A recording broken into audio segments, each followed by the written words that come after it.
유무죄에 대한 설명을 마치고 피고인 박성재에 대한 양형에 대해서 보겠습니다. 유죄로 판단한 내란 중도임무 종사죄와 직권남용 권리행사 방해죄에 대하여는 대법원 양형 기준이 설정되어 있지 않습니다. 양형 사유에 대해서 구체적으로 살펴봅니다. 윤석열이 2024년 12월 3일 비상계엄을 선포하고 이에 근거하여 헌법에 따라 보장되는 의회 정당제도 등을 부인하는 내용의 위헌 위법한 포고령을 발령하며 군병력과 경찰 공무원을 동원하여 국회, 중앙선관위 등을 점거, 출입 통제하거나 압수수색한 행위는 앞서 본 바와 같이 형법 제87조에서 정하는 내란 행위에 해당합니다. 이러한 12.3 내란은 국민이 선출한 권력자인 윤석열 전 대통령과 그 추종 세력에 의한 것으로서 성격상 위로부터의 내란에 해당합니다. 이러한 형태의 내란은 이른바 친위 구테타라고도 불립니다. 위로부터의 내란은 국민이 선출한 권력자가 헌법과 법률을 경시하고 위반하는 내란 행위를 함으로써 국민의 민주주의와 법주의에 대한 신념 자체를 뿌리채 흔들게 됩니다. 위로부터의 내란이 가지는 위험성은 세계사의 여러 사례를 통해 알 수 있고, 이에 더하여 국제사회에서의 대한민국의 정치적 경제적 위상변화, 지난 50년 동안 대한민국이 이뤄낸 민주주의 발전 정도를 고려할 때 아래로부터의 내란에 해당하는 과거 내란 사건에 관한 대법원 판결들은 위로부터의 내란에 해당되는 13 내란에 가담한 자의 형을 정함에 있어 기준으로 삼을 수 없습니다. 12.3 내란 과정에서 사망자가 발생하지 않았고 내란 행위 자체는 몇 시간 만에 종료되긴 하였습니다. 그러나 이런 내란 가담자에 의한 것이 아니라 맨몸으로 국회를 지킨 국민의 용기에 의한 것입니다.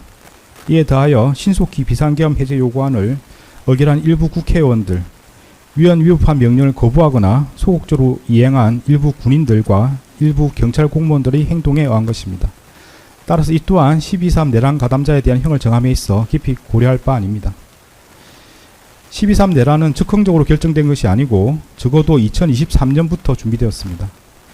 윤석열은 자신의 추종 세력에게 비상계엄으로 군을 동원해 국회의 다수를 차지하고 있는 정치적 반대 세력을 제압하고자 하는 의사를 수시로 밝혔는데, 이런 비상계엄의 형식을 빌려 실질적으로 자신의 정치적 목적을 무력으로 달성하고자 한 것입니다. 윤석열은 김용현에게 내란 준비를 지시하였고, 김용현은 노상훈과 구체적인 내용을 논의하였는데 노상훈의 수첩에 이러한 내용이 자세히 남아 있습니다. 김용현은 계획이 어느 정도 구체화된 이후에는 여인영에도 지시하였는데 여인영의 휴대전화 메모에도 그 내용이 자세하게 남아 있습니다. 윤석열과 그 추종 세력은 노상훈의 수첩이나 여인영의 휴대전화 메모에 기재된 내용 중 주요 부분을 실제 이행하였거나 혹은 이행하고자 하였습니다. 일부 이행되지 않은 부분은 준비 과정에서 그 내용이 수정되거나 혹은 이 사건 비상계엄이 조기에 해제됨으로 인하여 이행하지 못했을 뿐입니다. 윤석열과 그 추종 세력은 내란을 준비하는 과정에서 을지 연습 등의 관련 내용을 포함시켜 미리 시행해 보기도 하였는 바 이런 내란의 예행 연습에 해당한 것입니다. 이러한 점에서도 12.3 내란 가담자를 엄하게 처벌할 필요가 있습니다. 일단 국헌을 문란하게 할 목적의 폭동이 발생하면 이로 인하여 막대한 인명과 태산한 피해 및 사회적 혼란이 초래될 것은 분명하고, 혹시라도 내란이 성공하여 국민적 합의로 성립한 현재의 헌법 질서가 폭력에 의해 무너지게 되면 이로 원래대로 회복하는 데는 대단히 어려운 일이 될 것입니다. 따라서 이러한 내란 행위를 사전에 차단할 필요가 있고, 이러한 목적을 달성하기 위해서는 내란 행위자를 무겁게 처벌하는 것이 불가피합니다. 피고인 박성재는 간접적으로나마 민주적 정당성과 그에 합당한 책임을 부여받은 국무위원으로서 헌법과 법률을 준수하고 헌법을 수호하고 실현하기 위한 모든 노력을 기울여야 할 헌법적 의무를 부담합니다. 특히 피고인 박성재는 법무부 장관으로서 검찰, 행형, 인권옹호, 출입국 관리, 그 밖에 법무에 관한 사무를 관장하는 지위에 있으므로 그 직무를 수행함에 있어 헌법과 법률을 준수하고 수호해야 할 더욱 무거운 의무를 부담한다고 보아야 합니다.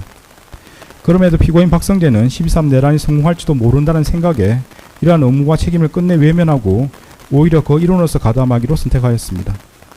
특히 피고인 박성재가 수행한 임무는 윤석열의 정치적 반대 세력을 제압하여 국회의 비상계엄 해제 요구를 저지한다는 12.3 내란의 핵심적인 전제 조건을 달성하기 위한 필수적인 역할에 해당합니다. 이러한 피고인 박성재 행위로 인해 대한민국은 자칫하면 국민의 기본권과 자유민주적 기본 질서가 유린당했던 어두운 과거를 회귀하여 독재정치라는 수렁에서 장기간 헤어나오지 못할 뻔하였습니다. 피고인 박성재는 법무부 간부회의에서 12.3 내란의 위헌 위법성에 관한 여러 의견이 제기되었음에도 이를 끝내 묵살하였고, 이에 따라 피고인 박성재가 수행한 임무는 국회에서 비상계엄 해제 요구안이 의결된 후에도 계속해서 이행되었는 바 그 죄책이 결코 가볍지 않습니다. 피고인 박성재는 13 내란이 실패로 돌아간 후에는 그 진실을 밝히고 합당한 책임을 지기는커녕 윤석열에 대한 탄핵소추와 내란 범죄 혐의 수사에 대한 대응 방안 등을 마련하기 위해 자신의 직권을 남용하여 법무부 소속 공무원에게 관련 문건을 작성할 것을 지시하였고, 이상민, 이완규, 김주현, 한정아와 만나 논의하였습니다.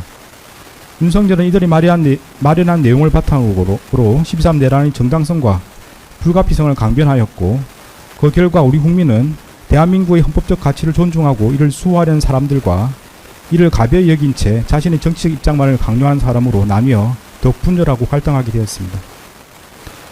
피고인 박성재는 12.3 내란 이후 국회와 수사기관을 거쳐 이 법정에 이르기까지 서슴없이 허위로 진술하거나 CCTV 영상과 같은 객관적인 증거에도 불구하고 아무런 기억이 나지 않는다고 주장하였고, 이 법원 및 특별검사의 질문에 대하여 새로운 증거가 나왔냐고 되묻고 그에 따라 진술할 내용을 결정하는 등 납득하기 어려운 태도를 일관하고 있습니다. 피고인 박성재는 피고인 신문 과정에서 변호인 물음에 대하여 많은 책임감을 느끼고 있고 국민께 충격과 실망을 드린 것에 대해 죄송하게 생각한다는 취지로 진술하였으나, 앞서 피고인 박성재가 보여온 태도에 비추어 그 진정성을 인정하기 어렵습니다. 달리 피고인 박성재가 진지하게 반성하고 있다거나 자신의 범죄 행위로 인하여 국가와 국민이 입은 피해를 회복하기 위해 어떠한 노력을 하였다고 볼 아무런 자료가 없습니다.